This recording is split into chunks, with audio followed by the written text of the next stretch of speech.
And vice versa. When I start the day doing something for myself, whether even if it's just a 10-minute walk, it doesn't need to be this huge ritual. But if I start the day for myself, I find myself that I have. Hello and welcome to Finding Your Spark again. I'm so glad we're back here talking to each other. Today I am truly lucky to have with us Sarah Parise, who is really gonna focus in for us on great days and how each great day can add up to a happy life. Motherhood was a dream come true and a nightmare realized for Sarah. Losing everything she identified with as soon as she became a mother, not just physically, but mentally and emotionally, lit a fire in her to help other moms to find their spark again. Being an experienced, certified personal trainer, yoga instructor, and wellness coach for many years before gave her an awesome foundation to create a wellness company exclusively for moms and develop a successful 12-week transformation program that empowers moms of all ages and stages to prioritize their own wellness. Welcome, Sarah. Thank you so much for having me. My pleasure. I love to talk about these topics, and you are doing such an incredible thing in the world with really making a way for moms to find their way to this spark, right? This is the whole reason I have this. It's amazing. I love it. Tell us a little bit more than your bio says about how you came to this work and what that transition was like for you. Well, I've been a personal trainer since right after college, and I've worked with everyone and anyone, anywhere from marathon runners to triathletes to high school athletes trying to get college scholarships, all very much goal oriented as far as finish a race, beat a time, make a team, all these things. And then I had a baby of my own, struggling beyond belief, to say the least, of what is this? I've seen my friends do it. Why does everyone make it look so easy? Had my own dark demons of postpartum depression and didn't even know it at the time. That's what I was dealing with, because I wasn't sad per se. I wasn't crying. I went to my doctor and said, this is what I'm feeling. I'm just like lost. I'm angry. And he's like, well, it's not really postpartum depression because you're not a lot of tears. And so I kind of went around my way and was just like, there's got to be more to this. So I saw what I went through. And then the more I talked to other moms and was personal training other moms, I mean, mostly for weight loss, because that's what we as women do after having babies. We like try to lose the weight, but there's so much more that goes into that. Like the losing weight is like a pleasant side effect, I always say. Like it's the digging deeper and finding that spark after having a baby that I think is so important. So I fell in love with it. I fell in love with just helping moms. I obviously could connect to their experience and just really lit a fire underneath me to be like, this is what I want to do. So I created my own company, and I've just exclusively worked with moms now. I get some feedback from my male clients of the past that I shouldn't work with just moms, but that's where my heart lies. And I think it's They're so a little important. jealous. They are. They're like, but what about us? I'm like, there's plenty of me out there for all of you. I wanted to focus on this population who falls to the bottom of the priority list so fast once this baby comes into the world. And I experienced it myself. I lived it with my own mother, not taking care of herself physically, mentally, emotionally for decades. And I just wanted to change the script. I want people to see that you can take care of yourself and still be a great mom. You can take care of yourself, and self-care isn't selfish. If anything, it's better that you take care of yourself because you can give your best to everyone else in your life if you feel your best. There's the way of looking at it that the airlines have taught us, right? With the mask on your face first. And it feels counterintuitive, doesn't it? When you've got this beautiful being that you want to preserve in the world and to make sure it grows and, has a beautiful life and develops in ways that, are really important. But none of it can happen without you first. I use that analogy a lot. I said, think about that air mask. If you don't have that air mask, you can't help anybody else. And I feel the same way about taking care of ourselves in all three of those ways, that we can't help other people unless our cup is full. Yeah, well, this is great work. And I will say, I am not a mom, but I really relate to your story of having gone through massive change that really challenges the way we look at ourselves, because that's one of the big things that happens when we have life changes. Whether we're moving or divorcing or marrying or going through the loss of a loved one or having a child, we are now entirely energetically different than we were a few weeks ago. That's a big change. And you read as a mom, as a new mom, you're like, I'm read every baby book that I could get my hands on. And then I have this baby. I'm like, all right, yeah, I know all the things, except not a one of them talked about how to take care of yourself after going through this major change. And that's where I think I really struggled. And I don't want other moms to struggle as I struggled when I became a mom. Yeah, you brought up a really great point with the doctors not quite getting the diagnosis. And I bring light to it, not to say anything bad about anybody, but to just say that we don't know everything. And so that focusing back to yourself instead of outside of yourself. Sometimes the answer isn't out there. Sometimes bad answers are out there, like yours. Exactly. Right? I have a problem. You don't look like you have a problem. Everything's fine. And wait, I have a problem and I need to move through it. Right. So yeah, that's a really big piece of it, is who can you trust during change? There's only one. It's you. And if you think something's wrong, there's probably something wrong. Like that gut intuition, which I've learned now to listen to a little bit more carefully, that it's there. Like if you think something's going on with your body, it doesn't matter what it looks like, sounds like to someone else, like there is something to that. And that's when I didn't give up on kind of pursuing what was going on. Something was not right. That's great. So let's talk about how do we get to building a great day, because I love that you start out of the gate with great. That's like, we're not shooting for like, it could be good, it could be okay, it could be better, all of those things those are what we reach for usually. But you said, no, we're going for great from the beginning. Right from day one, as soon as you open your eyes.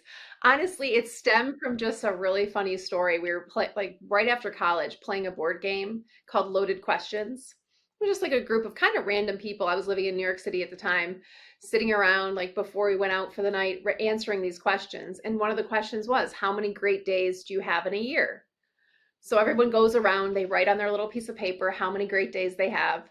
And then the host reads it and we try to pinpoint who said what, kind of thing. Silly little game of, early 20s. And so we kind of go around the circle and people were like 10, 15, 1. And then my answer was read and it was like 287. And everyone started laughing and they're like, what are you talking about? 287? You can't have 287 great days. And I looked at the woman who wrote 1 and I was like, you only have 1 great day a year? And in my not so subtle self, I was like, why bother? Only 1 great day? And she explained, she's like, well, that's like when you get married or you have a baby or you have like a big life change. That's a great day. And really ever since then, to be honest, I'm like, it's all about your perspective. And it's all about how you look at things and how you, like a lot of people preach, like you have to be present and be in the moment. Way easier said than done.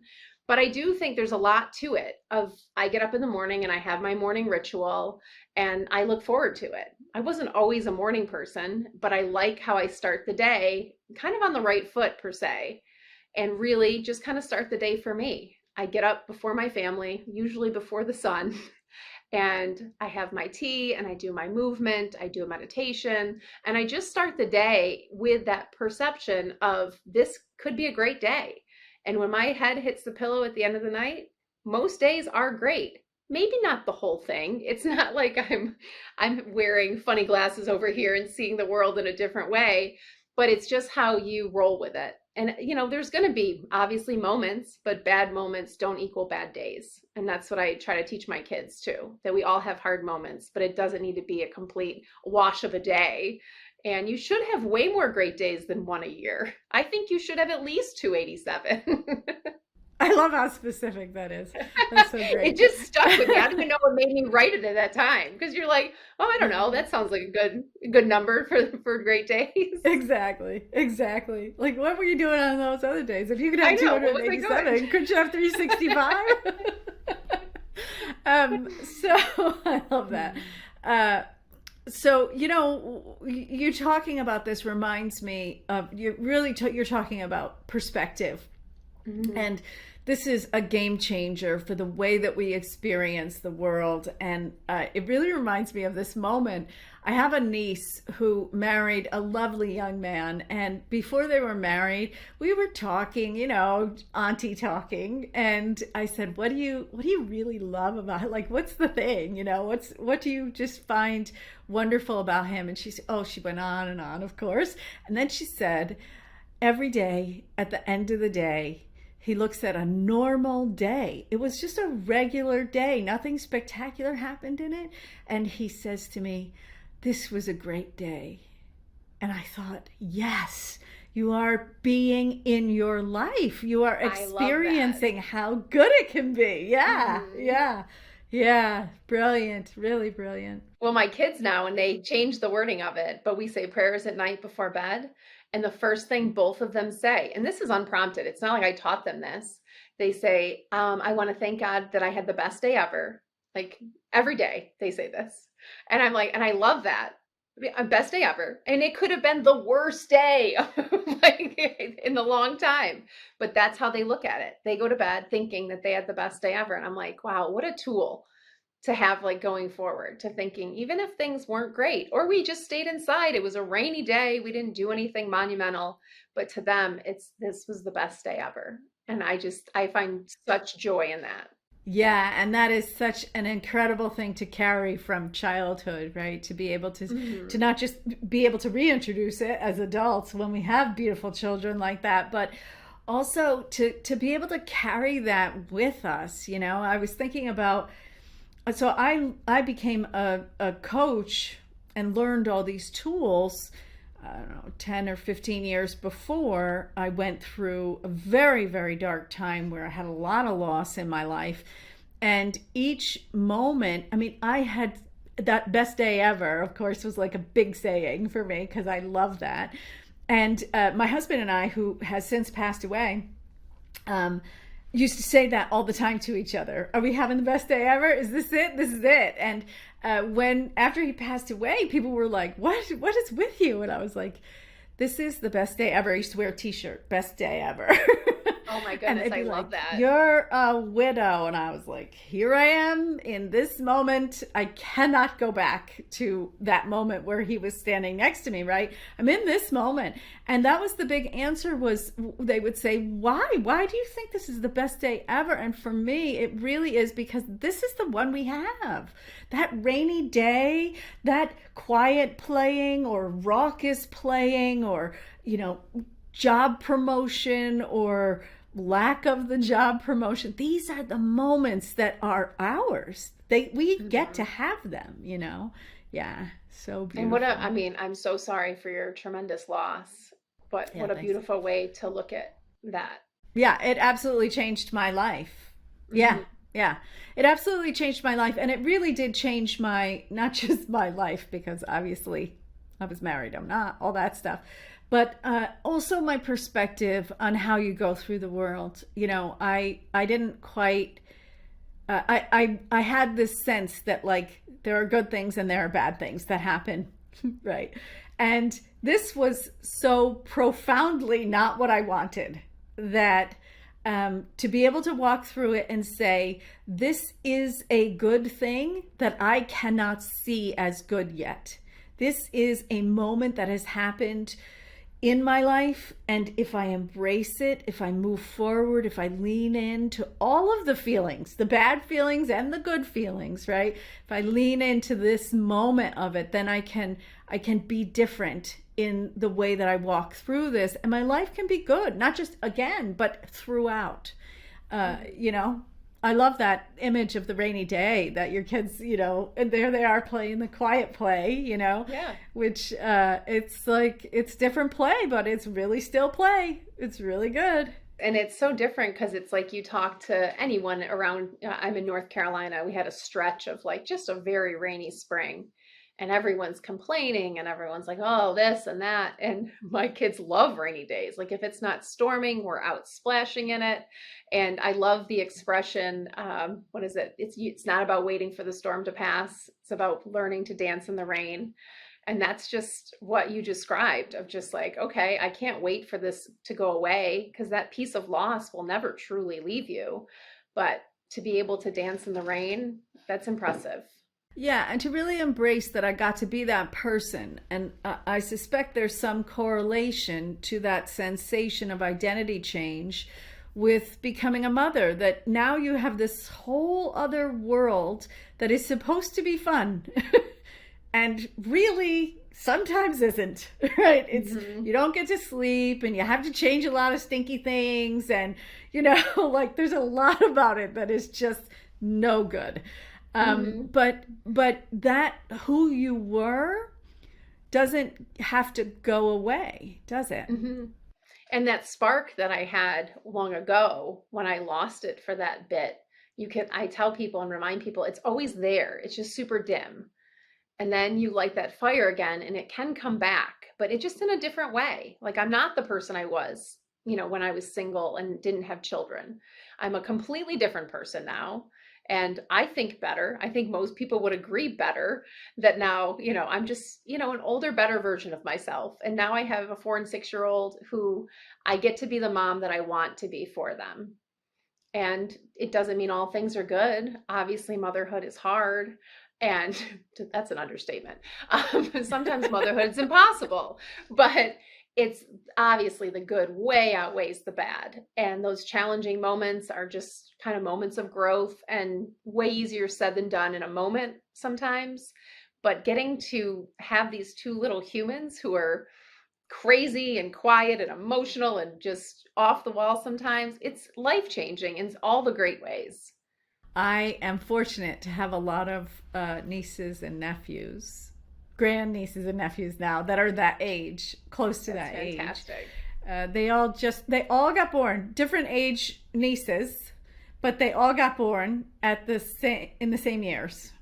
I don't know. Wow, that was like a baby really convention in my family. It was really cute. Yeah. Yeah. So they're, you know, they're in this space where, you know, they are in the contributing phase of their lives, right? They bring with them something that we try to squash. No, I'm kidding. Well, I'm not really kidding. That the world needs, you know, order. It needs us to behave in predictable ways. And that's not the most fun day ever, right? The most fun day ever usually has a little bit of unpredictability in it. And children have this way of being all in, no matter what. So they are happy, they are all happy. And if they are sad, then they are never going to get past that moment until the next one comes, right? So tell us a little bit about what can we learn from those moments, and in particular when you work with moms, how do they get to interact with that child energy? I love it because when we start to take care of ourselves, I always say everyone else reaps the benefits of it. So say there's a day that I don't get up and take care of myself and I sleep in, or I just have a rough night's sleep, or God forbid the children are up at night, which is pretty common in our house at this moment. And I don't get a chance to just kind of like start my day the way I want to start my day. Not only do I notice a huge difference, I know they notice a huge difference because the energy is different. And vice versa. When I start the day doing something for myself, even if it's just a 10-minute walk, it doesn't need to be this huge ritual. But if I start the day for myself, I find myself that I have more grace for them and their, say, outbursts or strong feelings, that I have a lot more patience. And it's so cool to see the moms that I've worked with that they'll say difficult children. in the beginning, and they'll be like, oh, I struggle with this. And, he's just really hard, or she's just very defiant. And then they start to work on themselves a little, and they're like, our relationship is better and they haven't changed. And I'm like, this is the glory of it. Like, you can control how you react to it in such a better way when you're building up those emotions, those positive emotions, and that they're seeing it. So I think that trickle down effect of like, take care of mom so she can take care of everyone else is like a real understatement, because your behavior and your patients, obviously they react and they know how we feel, probably even well before we do ourselves as mothers. They're so perceptive. I mean, they get it for sure. These little sponges that are running around in my house, absorbing everything, the good, the bad, and the ugly. But that part is just amazing to see with moms, that just in its baby steps. It doesn't need to be like these massive overhaul lifestyle changes that they've lived with for decades. Just little changes here and there to start taking care of your own just mental well-being can make huge strides in how you interact with your kids and how they interact with you. That's really good. I really relate to this idea that you're getting at with our reactions are telling a story to our environment that tells our environment how to behave around us. That, like, these are the instructions. The instructions are, treat me like I'm yelling at you, or treat me like I'm loving and caring, right? And that we don't really get that sense when we're going through the world and we're just feeling our feelings. We're like, oh, but it was almost a problem, right? And we make the almost a problem into something bigger. And then we think, this is really bad. You've got to change. But actually nothing was wrong and everything is okay. And we're sort of giving these instructions. And this is absolutely true in the boardroom as well as in the I was just household. thinking that same thing. Yeah. It's just as true with 6-year-olds as it is with 56-year-olds. Yes, absolutely. Yeah. So can you just talk a little bit more about maybe some of the tools that you use to help people to find that sense with themselves that they can really have some control and some choice about how they're behaving and how the world is treating them, or what the instructions are they give to the world? Absolutely. And I love the expression, like, control what you can control, because in motherhood, there's a lot you can't control. So I try to focus on the things you can. So my program focuses on joyful movement, finding something you love to do, moving your body in some way, shape, or form every single day. It doesn't need to be hours. It can be 5 minutes, but finding that joyful movement that you like, that feels good in your body. And there's a million different examples. So if you don't like to run, most of us moms don't love running, great. Let's try yoga. You don't like to do strength training, fine. Maybe a Zumba class is good for you. There's all these different variations. People think they need to go to the gym for like an hour a day to see any results. So a lot of times as moms, we're like all or nothing. I'm not going to be able to put in an hour. I'm going to do nothing. And I think as humans, we're like that in general with things like that. So we focus on the movement. I focus on the nutritional support. And moms, I find that they don't want to make one more decision. We make decisions, millions of decisions every day. So when I incorporated this nutritional support into the program, it was like the best feedback I've ever gotten. I tell you what to eat for breakfast, lunch, dinner, snacks. And if you want to follow it exactly, you can. Or you can pick and choose what your family will like, and it's very flexible. It's also not weird ingredients that you're never going to use again, or like 86 steps. It's simple. It's keeping it simple for moms who are busy.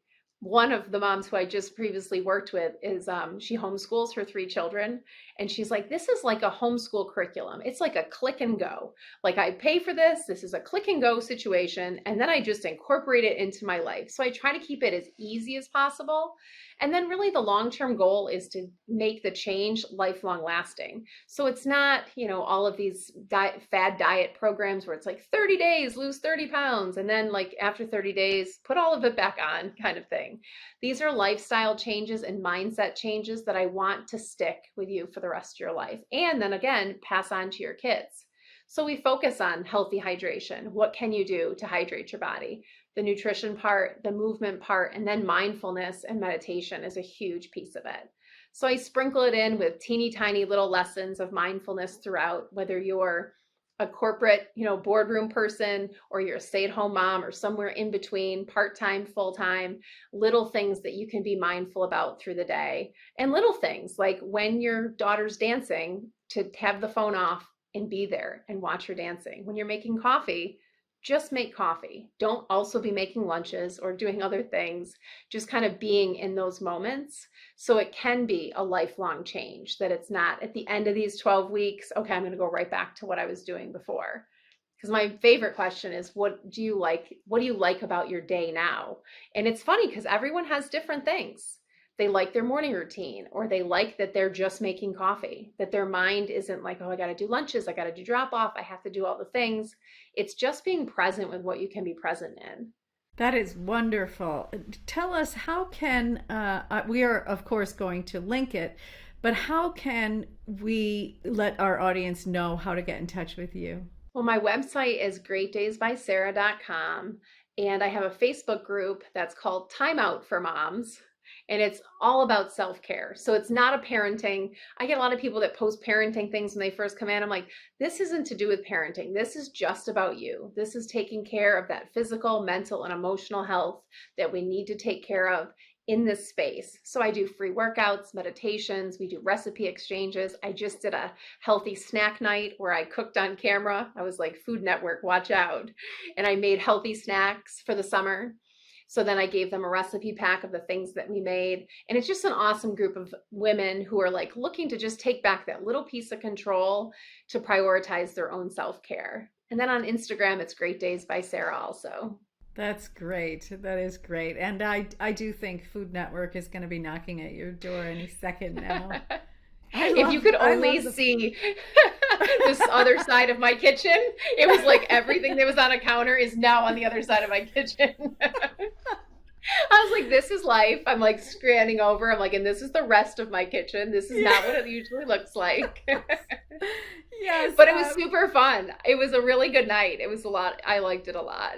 I love that. My husband and I used to do Sunday brunches. He had a gluten-free vegan baking mixes company. And so we would make things. Yeah, it was amazing. And we would make things with the mixes, and we would put them into meals and make them a complete idea so that somebody could see, oh, you could do that with it, you could put it with this, and it would pair nicely and like that. And he was an amazing chef, so it was always good for me. But it was always that scenario. There was like a camera, a beautiful kitchen, and a complete disaster area. Yes, it's the same way when I film my workouts. I like do it in my kids' nook. It's their play nook. We don't have unlimited space, so it multitasks. And often I'll scan before. I'm like, here's my set, and here's everything else. It's real life. That's what we do. Brunch sounds amazing. Oh yeah, we had a great time with that.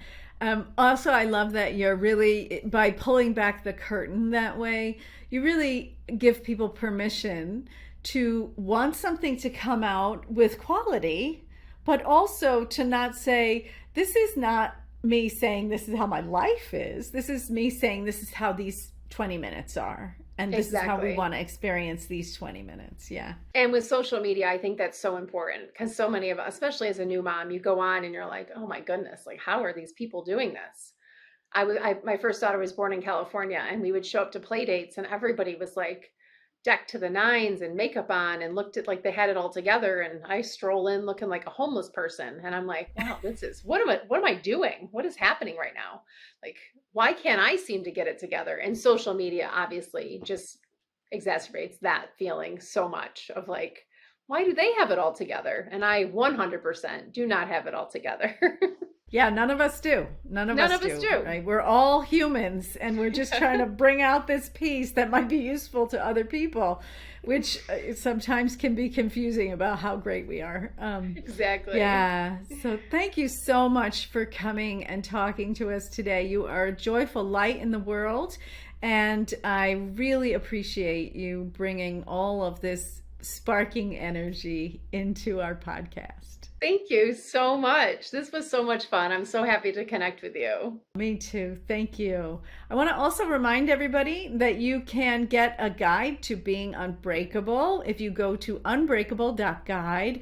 And it's a really great way to learn how to deal with some of the feelings that we go through. We all go through them, right? Anxiety, worry, stresses of all kinds. There's some practical tools that will let you do it while you're doing everything else, right? We don't have to take 2 hours out to actually adjust our mental and emotional condition.